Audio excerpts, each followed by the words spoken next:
Good afternoon, everyone. I'm Patricia Borger, Vice Chancellor of Development and Alumni Relations at UWM. It's my great pleasure to welcome so many UWM faculty and staff, along with corporate and community leaders, to today's conversation. We are very honored that our distinguished alumnus, Michael Fenlon, is joining us along with some guests today for a conversation that matters to all of us, creating the workforce of the future in a just and inclusive workplace.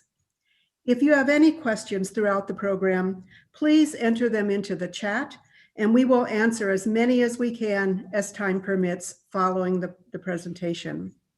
Now I invite our Chancellor, Mark Money, to come to the screen. Well, thank you, Pat, and good afternoon, everyone. I'm just thrilled to have you all joining us for such a special event. You know, I've been excited since we put this on the calendar, and I have to tell you, when Pat Borger and I met Mike Fenlon in New York a few years ago, I was blown away. What a star alumnus he is. We're just so thrilled, Mike, that you and your colleagues from Price Waterhouse Coopers can join us today to talk about the future of work and developing the workforce of the future. Your reputation is stellar, and I know we're going to learn a tremendous amount. So that everybody knows, Mike earned a degree in 1986 from UW-Milwaukee in comparative religion. Sometimes people might say, in any particular area, in any particular degree field, well, what can you do with that? Well, let me tell you what Mike Fenlon did with that. He went on to Columbia and he earned 3 master's degrees and a PhD. He became a psychologist. He specializes today in strategic and organizational change, talent management, and leadership development.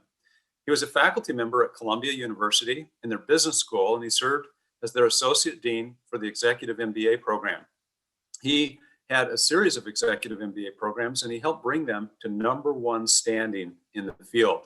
With that in my background, Mike, I just stand back and am in awe of what you did and how long you've been able to achieve such high levels of success. He then joined Price Waterhouse Coopers. He's continued his expertise in strategic and organizational practice, and today is the Chief People Officer for Price Waterhouse Coopers, which has 276,000 employees in 157 countries in the world. That's just about all the countries. So they truly have a global presence. Those companies serve millions of employees through their work in terms of the client firms of PwC. So it's pretty impressive impact that those more than 250,000 employees of Price Waterhouse Coopers have. In 2016, Fast Company named Mike one of the among the 100 most creative people in business, and he specializes in finding creative solutions to complex problems. That's really one of his strengths. But as I stand back and I think about the roots, and I suspect and imagine that during the course of our conversation today, Mike might talk about this, but I see 5 core strengths and 5 core really platform things that Mike seems to stand for. And I think that it does come from the value of having the liberal arts, humanities, social sciences framework and starting point that ultimately has shaped a lot of his work. They include inclusive leadership. Second, talent acquisition and diversity in terms of thinking about how do we build a modern technology-enabled people function in organizations. Going on, how do we think about the innovations that are necessary in higher ed? Huge implications for us. And of course, the responsibility of the business community, and I would add the higher ed community, to build an inclusive and sustainable economy and society. This is some of the critical themes that pervade Mike's work and everything that he does. So I think a lot of this is really built on and rooted in a lot of the things that start in those formative years. So recently, Mike co-wrote a white paper about business and higher education, working together in innovative ways, building the vibrant workforce, but also with a strong equity lens. What could be more important? So I could go on, I could elaborate at length, but you know, we have this special opportunity to hear from Mike and his colleagues. So Mike, please take it away and welcome and thank you.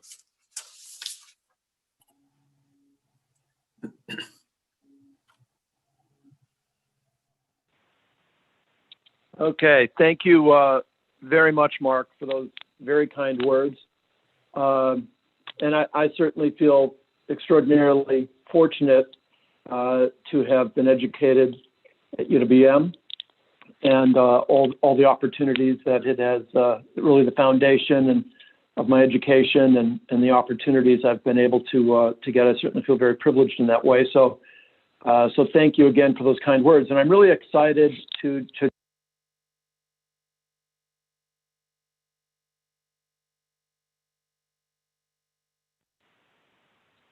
Okay, can you hear me? Sorry, I don't know what happened. It just went on mute. At least that's what I was told. So again, thank you for those kind words. And I'm really excited to join you and everyone today for some dialogue. If we could, I want to introduce some colleagues of mine as well. So if we could go to we have a short set of materials that will accompany our discussion here, and then I know we'll open it up for some questions and dialogue. So if we could just go to the next slide, please. So I'm delighted to have with me today two colleagues, Trelisa King, who's a director in our firm and is based in the great city of Atlanta, and Scott Grossnickel, who along with me is based in New York. Scott is a manager, and both Trelisa and Scott have a role in our firm we call Digital Accelerator, in addition to their business responsibilities, their other roles. And we're going to use PwC in a sense as a case study today to share with you our journey, some of the things we're learning. And I'm hoping will be relevant and of interest both to educators as well as the business community that's joined us here today. So thank you. So why don't we go to the next slide? We're going to broaden the aperture for just a moment. As Mark mentioned, recently I co-wrote a paper with Brian Fitzgerald, who's CEO of the Business Higher Education Forum, and the team at BHEF have been just a fantastic, it's been a fantastic collaboration for us. One of the things we did with the paper on workforce of the future today is to frame it broadly in the world we're in, the trends that we see that are transforming our society, transforming really our lives. And today, as much as we're focusing on digital transformation of business, upskilling of our workforces, the imperative of that in our society, and building an inclusive economy. So diversity and inclusion is a thread here as well that we're going to pick up on. I did want to take a moment just to anchor our discussion in this framework. By the way, this framework came from our PwC strategy team, a friend and colleague of mine, Blair Shepard, who, by the way, similarly, Mark, he was dean at the Fuqua School of Business at Duke before he joined our firm, leads our strategy work, and developed this framework. Now, I'm not going to go through each of these. By the way, our paper summarizes a lot of the work here. Many of these are quite familiar to us. But let me start with a very short quote from the first economist, Jan Tinbergen, the first economist to win the Nobel Prize. And I'm paraphrasing a bit here, that inequality is a race between technological progress and education. And certainly today, as we think about the forces that are shaping our society, many people feel left behind. Many people across the world are being left behind as we talk about this digital divide in our society on many different levels. So we certainly believe it's an imperative. What can we do as business leaders, not simply to transform our business, but to support the development of an inclusive economy, an inclusive society? We certainly think that's an imperative. And we've seen a sharper focus on purpose within the business community, really over the past few years. You saw that, for example, in the Business Roundtable, the BRT, the work they've done on purpose. And many CEOs now focused on the broader commitment we have to society and to stakeholders. So these forces, if you will, these factors of change ranging from wealth inequality, obviously the pervasive nature of technology, as we say on the slide. We're going to focus on that today.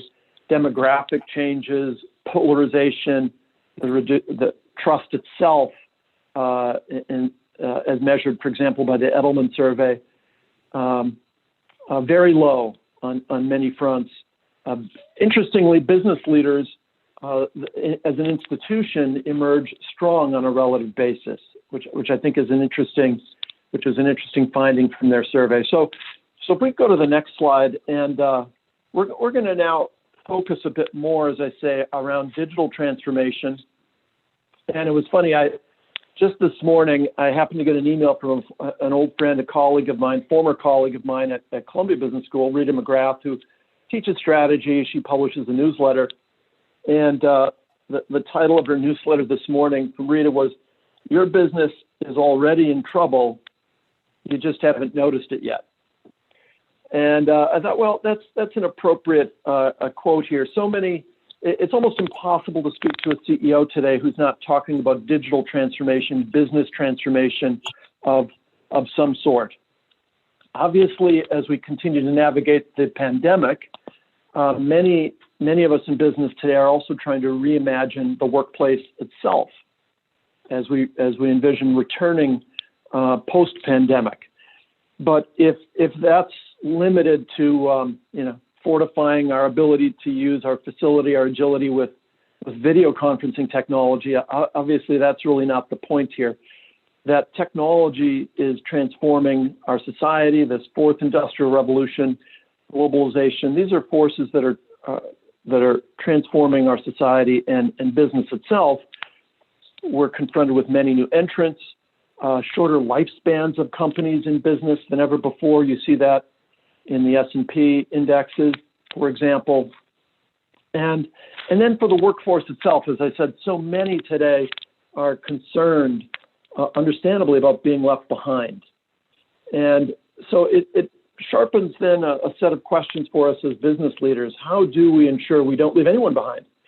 How do we create an inclusive culture that enables our people to remain relevant, to future-proof their skill set, to truly engage in lifelong learning? And what does it mean for educators in terms of how we have to evolve the pathways, some of the traditional pathways to earning not just degrees, but credentials that open doors and create opportunities.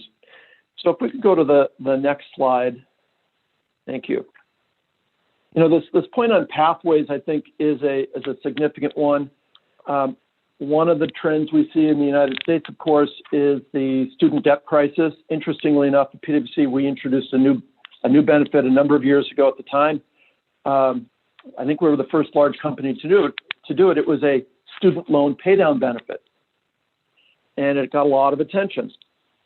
We hire in the U.S. Thousands of students every year, thousands of interns, and that was a trend we were seeing probably not 5 years ago, that suddenly we were imagining benefits that we never had before. Similarly, we're looking at what are the new pathways. That debt crisis has made it harder and harder for students to pursue, particularly, by the way, students of color who have disproportionate debt load and whose families have disproportionate student debt. Much harder for them to manage that when you tie it back to that theme around inequality as well, wealth inequality, for example. So what does it mean in terms of how we innovate pathways? And also within the business community, how do we ensure we're creating inclusive pathways to credentials, to skill sets that, again, are future-proofing not just our businesses, our enterprises, but enabling our people to do the same for their careers. So one of the things we're going to look at is just that. What are some of the new pathways? And we'll use PwC as a case example. By the way, the paper we did with BHEF has many, many case examples of different businesses and approaches in the hope of sparking additional innovation and collaboration on this front. So if we could go to the next slide. Thank you. So this is an interesting one. We do a lot of surveying every year globally and in the U.S. Among the CEO community and others in the C-suite. And you see here that obviously the vast majority of CEOs, and this continues to climb, are concerned about availability of skills. But there's also a struggle with how they deal with that. Can you really make an investment in upskilling that gives you a return, has the desired impact? The majority of CHROs, so people in my role, are telling us they're planning upskilling initiatives and investments. A much smaller percentage of CFOs are saying the same thing. So there seems to be a bit of a disconnect there in the C-suite, maybe some skepticism about returns on this investment. When we survey employees, the majority express concern about getting access to this. We believe at PwC, by the way, I was talking about a student pay down benefit as being innovative. We believe that digital upskilling is an essential employee benefit and will be viewed as such. Will absolutely be viewed as such. One of the things we do in the paper, by the way, is provide BHEF research and from our own work, design principles about how to design an upskilling program to get the return, the benefits both for your people, employees, but also your business. And in fact, if we could go to the next slide. So what I'd like to do is take a few minutes to share with you the journey we've been on inside of PwC, both in the US and globally. And so this is, this slide is, you see there are two sides here, both citizen-led and business-led. Citizen-led is kind of an odd phrase in business. You don't typically hear that phrase. You don't referring people as citizens. We started to use that phrase in 2017. Maybe it fits our populist moment in a sense, but the idea here is that it's a simple idea, that innovative cultures are citizen-led. It's not all about top-down. And we're a firm that's over 170 years old. So a very strong culture, historically very hierarchical. And of course, as I was referencing earlier, every industry is being disrupted. And it's not simply a matter of being a startup. How do you build a true innovative culture, particularly if you're an established business?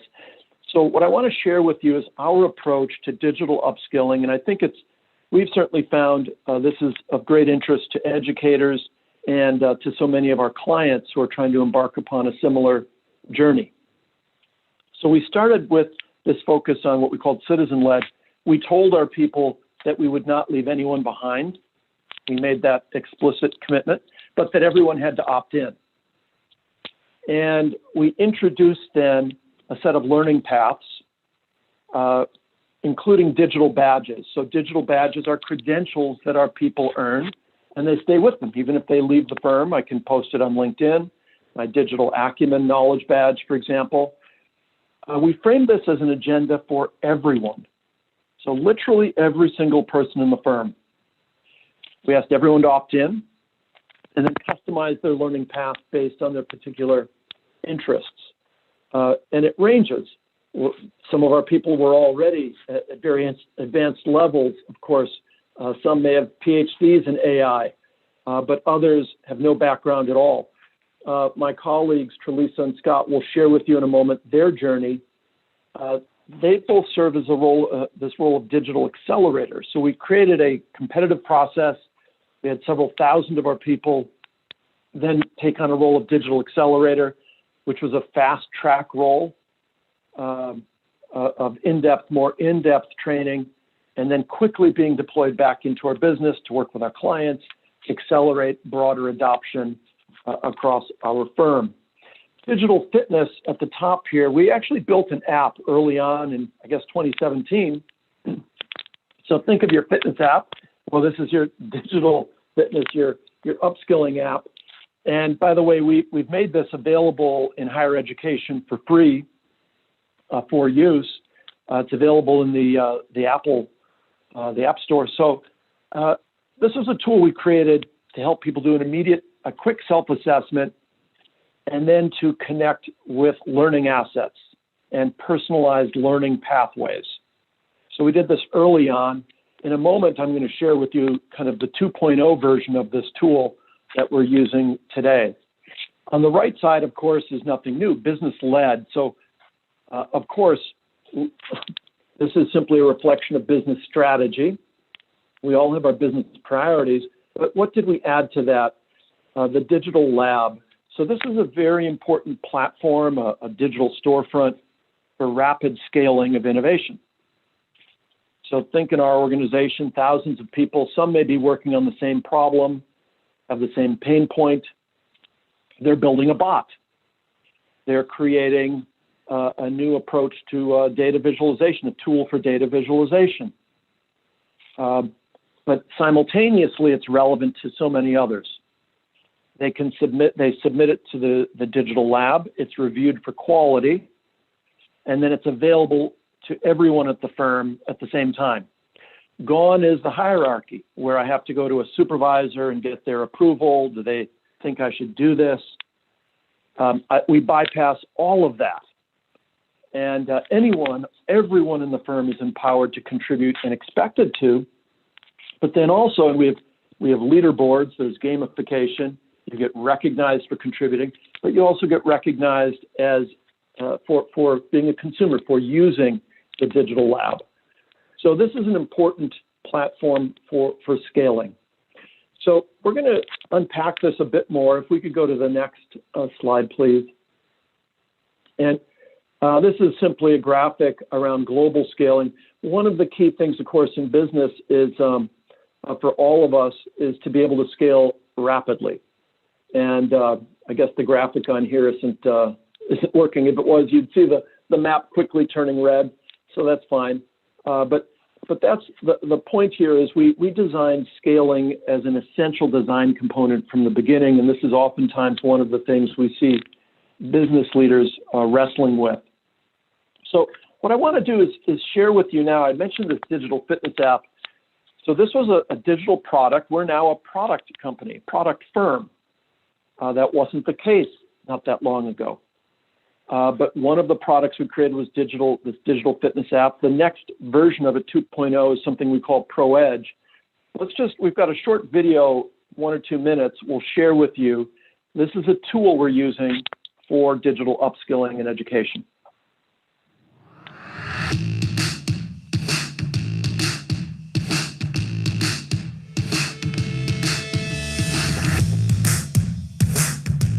Digital upskilling goes beyond skills development. It's about building a culture of continuous learning that has the power to transform your workforce. ProEdge draws on millions of data points from a wide range of labor market sources, giving you a straightforward view of how the digital skills of your workforce benchmark to your industry. ProEdge Plan analyzes that information and gives you a detailed view of skill gaps, inspects data around trending roles and skills, and then helps you deploy a custom upskilling strategy that aligns with your business goals. ProEdge integrates with your existing learning and human resource management system to help further refine individuals' learning plans. ProEdge delivers an adaptive, personalized learning experience with access to our extensive library of over 100,000 assets across 30 world-class content providers.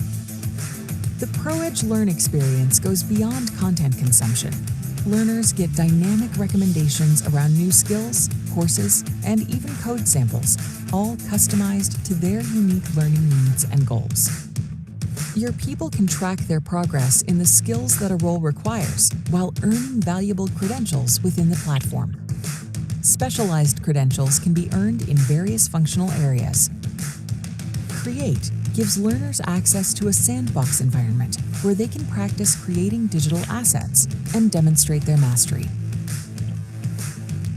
ProEdge Share is a digital marketplace where learners distribute the digital assets they've built. This is where the value of your people's efforts scale across the enterprise. ProEdge empowers you to build the company of tomorrow today.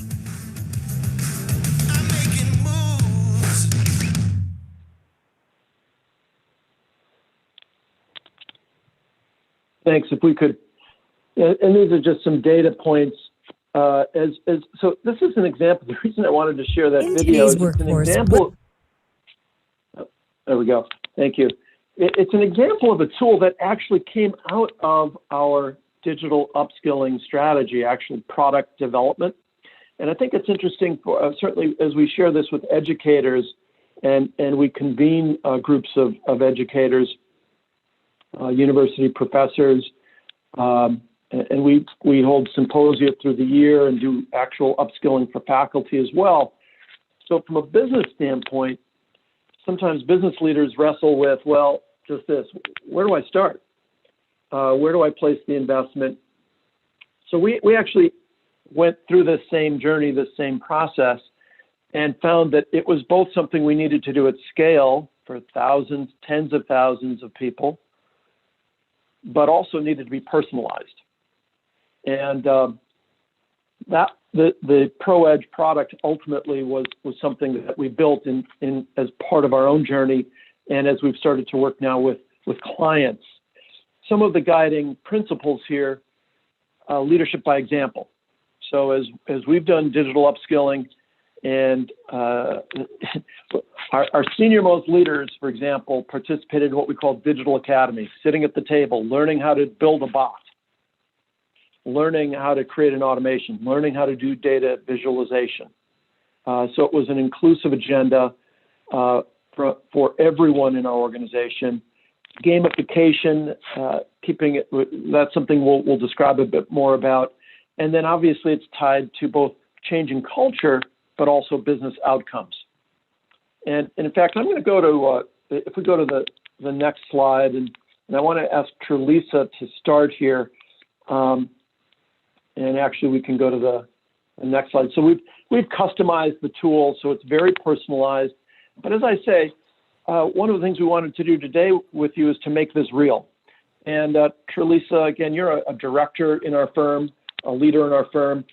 You've also served as a digital accelerator. So maybe you could share a bit about your own journey. Yeah, absolutely. Thanks, Mike. As Mike mentioned, I'm a director at PwC, and the Digital Accelerator program. It really is a journey, and it has different levels of exposure and experience for us working with technology and or analytics. So my background is not in data analytics. I'm a CPA. I don't have as many master's degrees as Mike, but I have a master's, but no credentials in technology related areas at all. I always had an interest in technology as it applied to my specialized area of focus. And I had designed and managed, like world-class intelligent tax automation solutions and robotic software, similar to those that we were upskilled in or fast-tracked in. So the Digital Accelerator program, for me, it was a selective process, and I was looking forward to going deeper into improving the people experience, which ultimately improves the client experience, but with technology. So this program allowed me to be part of a think tank of like-minded professionals who really wanted to embrace efficiencies that we were currently encouraging our clients to adopt. And so as a digital accelerator, I was connected to opportunities that would launch more revenue streams for the firm. It would definitely differentiate PwC in the market.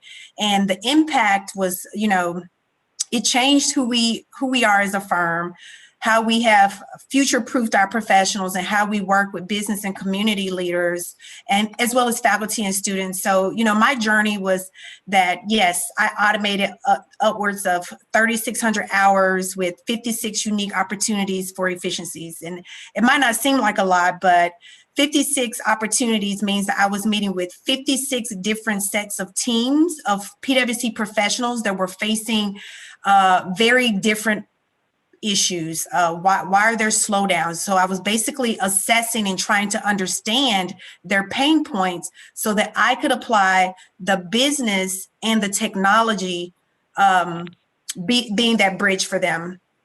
I also have designed and stood up digital upskilling and automation programs for our clients, where this was where I actually trained 1,800 of the finance professionals. So it's not just for consultants, it's also for business professionals. And then, I've also upskilled the university faculty, and it changes the way that we interact with faculty, university, as well as the students, making sure that students are day one ready.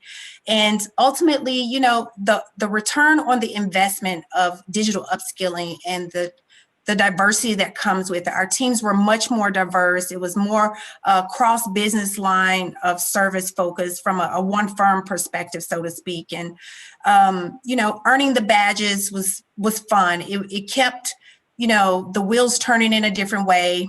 There was nothing stagnant about what we were doing.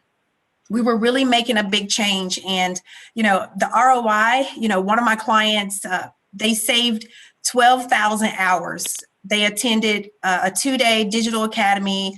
My team and I upskilled them. We went through innovation labs, and we were able to identify 12,000 hours of savings. And within 1 week of hosting office hours and working with them one-on-one in these very, in a citizen-led approach, within a month, they had already saved 1,000 hours. So very impressive work. The proof is in the pudding, so to speak. We don't necessarily have technology backgrounds, but we are able to, fast track ourselves, future-proof where we are.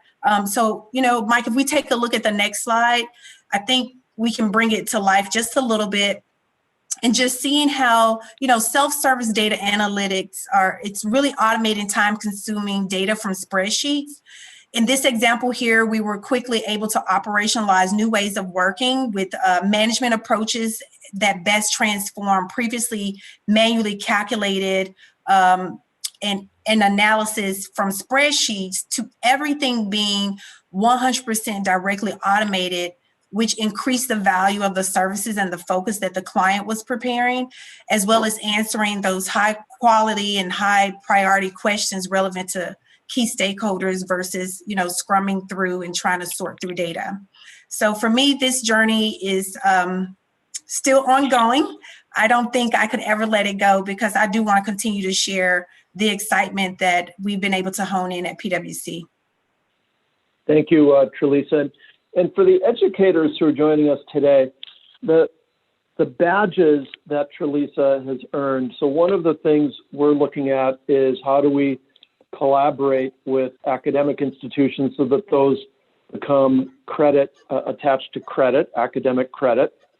And then they're stackable into certificates as well that have value in a specific industry. That's what the ProEdge platform that I was describing earlier enables learners to do. And we've seen a tremendous uptick. It's reflected. I know there's been a dramatic increase, for example, in enrollment in certificate granting programs broadly in our economy. You think about the mega trends we were talking about earlier, student debt and the like. And the pace of change in our economy and in business today. So those sorts of certificates that are highly relevant, valued by the marketplace, can open doors in a career. And Tralisa, thank you. Great example as well of, so an accelerator firm is a leader driving a broader cultural adoption, new ways of working.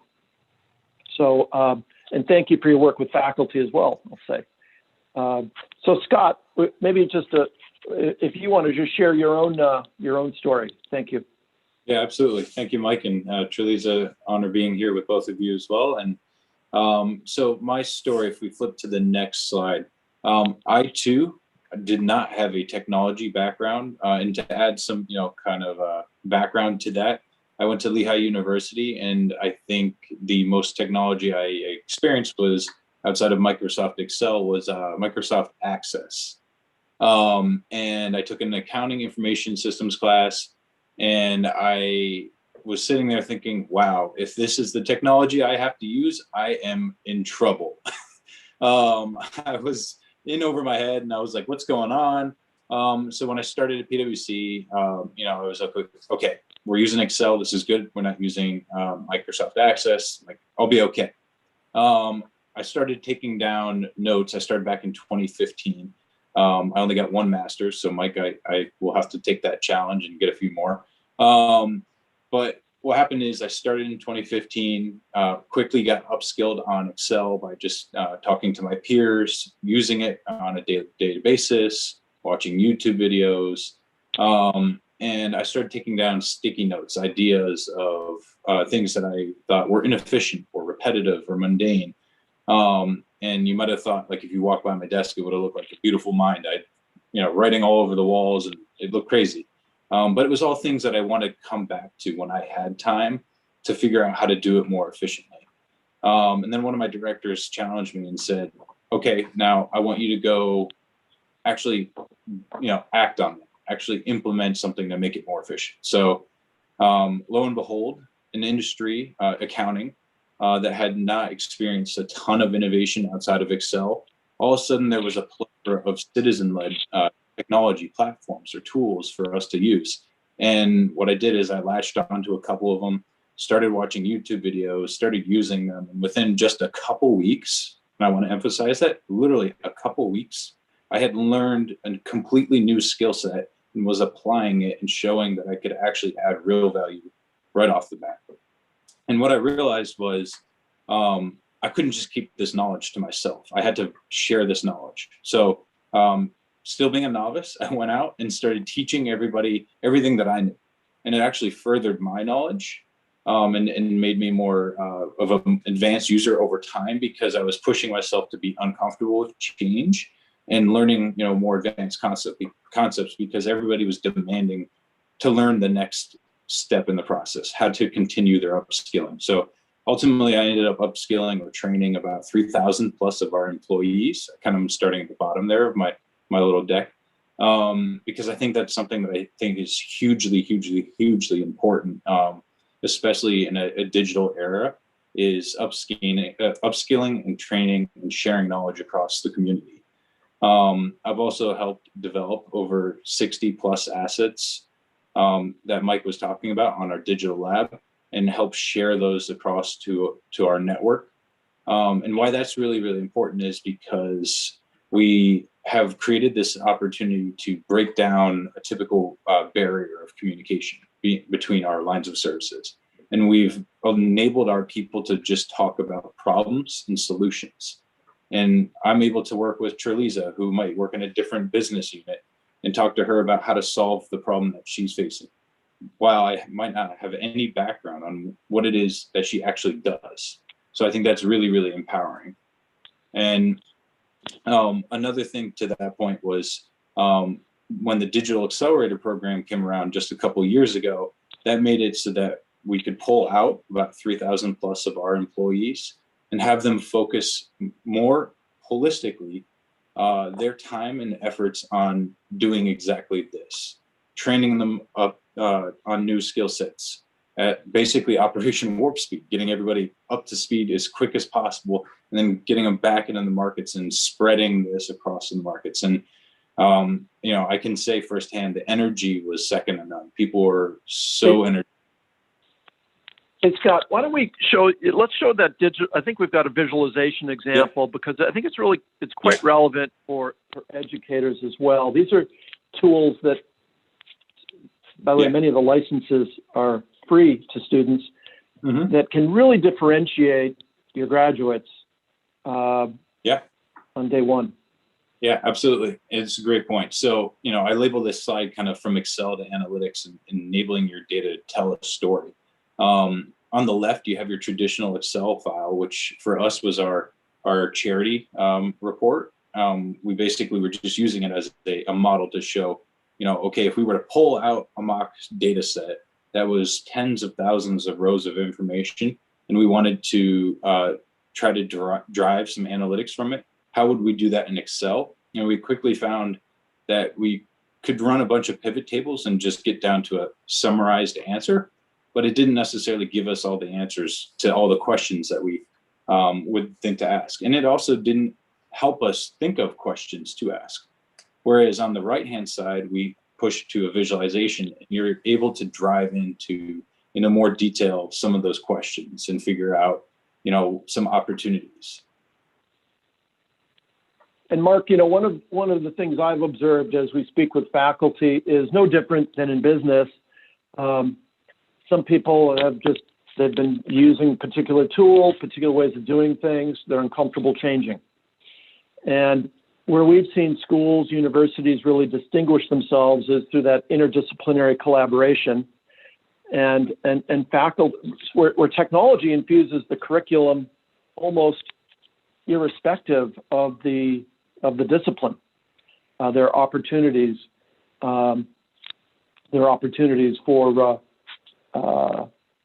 For that sort of innovation, and it really, I think, is something that the students benefit from. So thank you, Scott.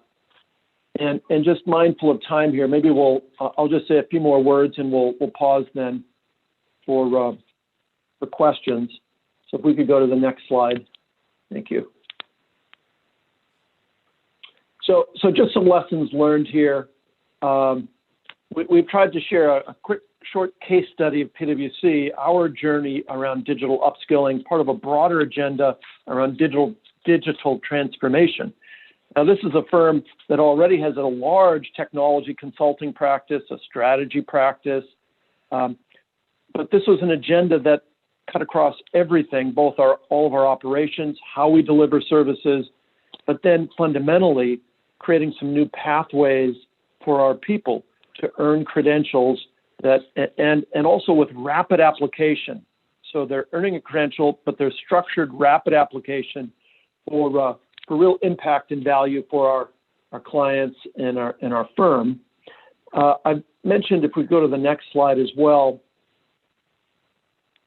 the thread we started the conversation here this afternoon with talking also about the imperative of inclusion and building an inclusive economy, an inclusive society, given some of the gaps we were talking about in the ADAPT framework, the asymmetry, for example, in wealth and income inequality and so on. So as a firm, this is a very important agenda to us. In 2019, we made a global $3 billion commitment. Just a few days ago, we announced a new $125 million commitment in the U.S. That will include digital upskilling. It will include faculty training as well. We go to the next slide. And I know, Mark, I think we're going to send out the link to the report so everyone will have access, and we'll include some links to other information here if you want more information around, for example, the lessons learned that we share on our upskilling journey. We'll share that with you as well. And the last thing I'll mention before we close is CEO Action. If we could go to the final slide here, bringing it together. This is a forum that that PwC was actually one of the founding co-sponsor of in 2017. It's quickly become the largest CEO coalition. We have over 2,000 CEOs, university leaders who are participating. And the reason I'm mentioning it here is it's also a forum for sharing best practices. So that includes, for example, investing in the community, building talent pipelines.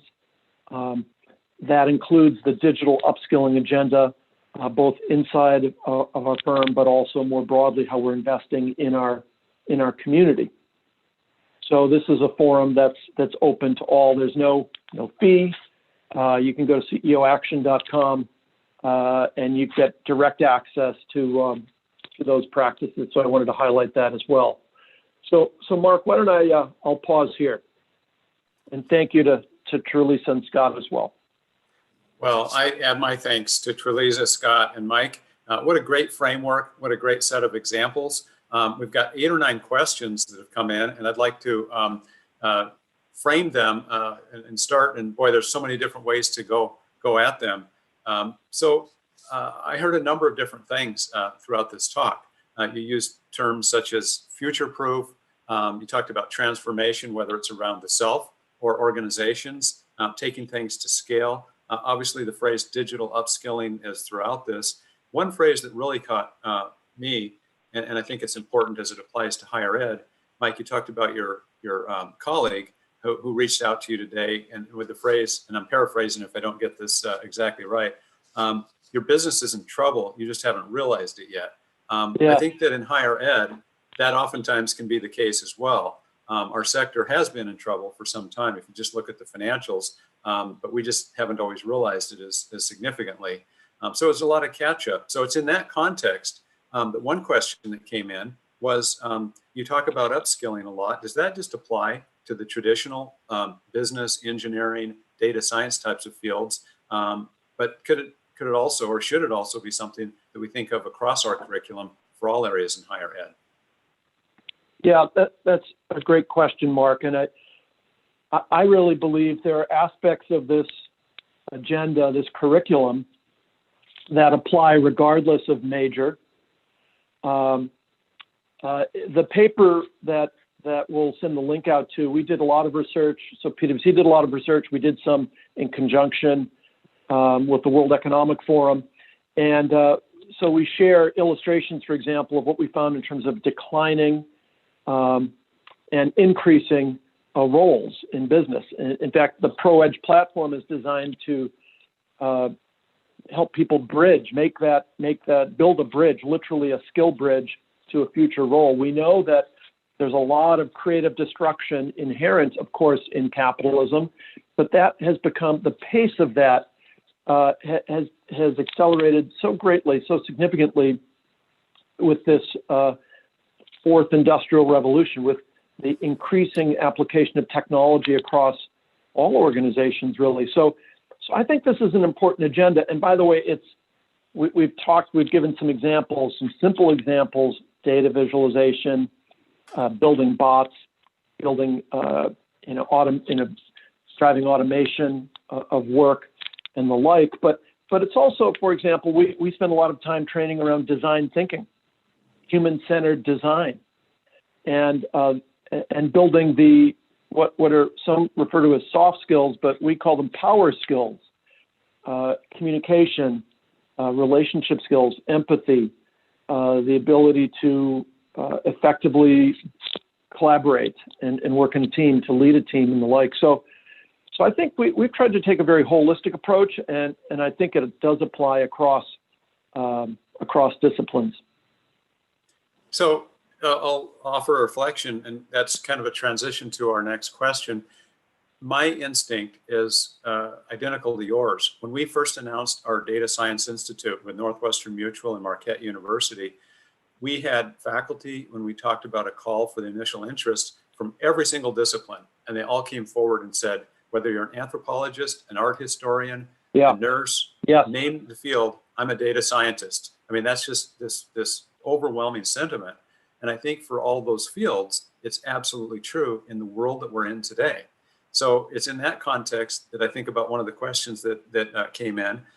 What advice do you have to students in terms of combining a liberal arts education with strong technical knowledge? So, Mike, I'm going to put a little sharper point on this. Going back to Mike Fenlon in the 1980s, you've studied, the major was comparative study of religion. Would you go down that same path today, or would you bundle it with, talking about the upskilling, talking about data, analytics and visualization? Help me with how you would advise students today.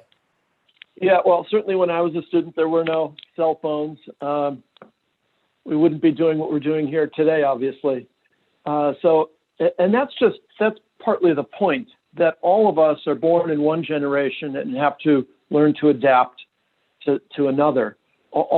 That's true for all of us, including the digital natives, my kids, your kids. So I think this agenda of lifelong learning, number one, maybe that's been a cliche in the past. Today, it's an imperative. It's an absolute imperative. And our pathways are not all set up to support that. Traditional models where I go off for 4 years, I earn a degree, and I'm done, quote unquote, right? And maybe I go on to graduate school or something like that. But the point is, and this is what we've tried to share today, badges, credential-based, shorter, more focused. So no, when I go back and say, oh no, I'm going to be a computer science major, I think there was a school of computer science at that time for sure. But, I wouldn't do that. But you don't need to either. I think that the liberal arts are extraordinarily important. but they're not at odds. You can combine that with other. So if you want to learn how to make a persuasive argument to influence others, you've got to know how to use data and present data. So if you're in political science, regardless of your discipline, those are skills that I think are relevant in any occupation, in any career path that you select. And just the visualization tools we shared very briefly here today are, I think, a good illustration that are relevant. Maybe you're studying comparative literature and you're doing analysis of texts. I think there's a lot of different applications, and some of that innovation occurs when faculty from different disciplines spend time with each other and collaborate. Terrific. So I'm going to take it up a notch and think about this in the context of something that when we first met, we had conversations about this. And I think this is one of the powerful opportunities to hear your perspectives. And it really talks about the role of higher education today in terms of solving this educational need. Many individuals, many on this call, many of our faculty, and certainly folks who we work with in industry, and we've got industry well represented on this call today, they point out that there's a significant technology outdatedness, this concept that we're quite behind. In fact, one of the participants on the call today is Todd McLeese. He's got a firm, and his research and others shows that employees today are probably 50% globally technologically obsolete, or certainly insufficient with respect to the needs that are there. But employers and employees alike can't go back and get that master's degree. They can't go back and get another undergraduate degree. They don't have time, and employers don't have the resources. So these certificates and the credentials and badges, that's hugely important. And Mike, you pointed out a model where, boy, if they can have the credit built in, and that is the coin of the realm in higher ed, but help me with what you think the best case or best practices are for universities that you're working with today that might stand back and historically say, well, our business is about degrees, and let third-party providers or let industry deal with that. Help me with bridging that gap. Yeah. So that's such a great question, Mark, because I think none of us are outside of this, the disruption that's coming across our world today, driven in part certainly by technology. It's transforming everything. So none of us can take a hall pass on that and say, well, so you can either be fearful and try and protect the status quo, or after all, it is an imperative that we all evolve. And it's true, I think, in every institution. It's a matter of survival, but it's also extraordinary. There's extraordinary opportunity here. And it goes back to what's your purpose? I mean, truly, what is your mission? Is the purpose to do things one way forever? Is that the purpose? I don't think so. And if we look at the purpose of higher education in our society, so foundational, so fundamental, so critical to building a successful market economy, an inclusive economy. So many implications here for policymakers as well, by the way, in building those sorts of ecosystems, creating that magnet for talent and jobs. So I don't think anyone gets a hall pass, but the point is to embrace this as an opportunity.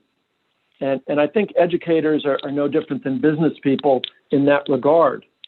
I would go back to fundamental purpose and staying true to that, and that innovation has got to be, it is absolutely essential in fulfilling your purpose, whether that's in business or in higher education.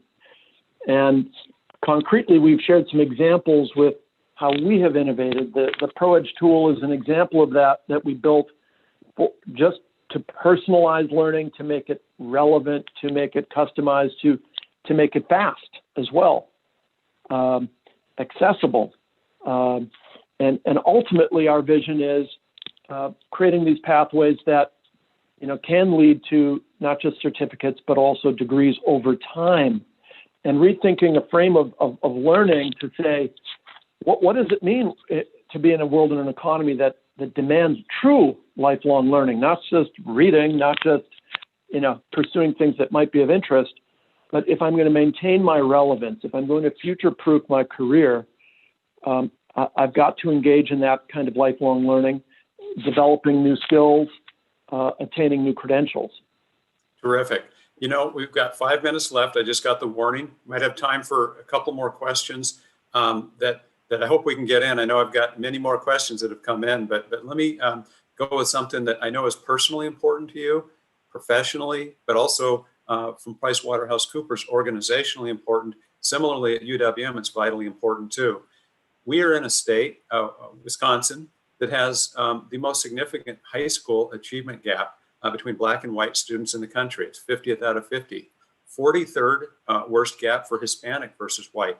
That gap continues in terms of post-secondary education, and it also is something that we've left a lot of people behind, the access to education. Can we use a lot of the skills, can we use the tools that you've talked about today to help address whether you want to talk about, well, yeah, there's also the digital divide, but fundamentally, as we seek to become a region of choice and as an access university that prides itself on diversity, equity, and inclusion with the most diverse undergraduate student profile, can we use some of the tools and the implications for what you're seeing both within Price Waterhouse Cooper, but especially, Mike, I think about the worlds that you cross and the boundaries you span. What are your thoughts on UWM's role in the use of technology? Yeah, thank you for that question, Mark. I think absolutely this is a shared responsibility we all have in building a more inclusive economy and a more inclusive society. So can technology, can digital upskilling play a role? Absolutely. This is part of something we call Achieve Your Potential. It's a set of commitments we've made over many years now, including investments in secondary education, teacher training, but also faculty training. So I think it's an imperative for all of us, and it goes to that discussion we were talking about in terms of how we define our purpose. Our purpose as business people, as leaders, as educators, and I think we have a shared responsibility to make that investment. It's essential for the success of our businesses. If I think about Milwaukee as an ecosystem, a talent ecosystem, competing, literally competing, where is talent going to migrate? Where are the opportunities? It's an absolute imperative. You can apply the same thing to us as a society, as a country, obviously, on a global scale. So I think UWM has such an extraordinarily important role to play here.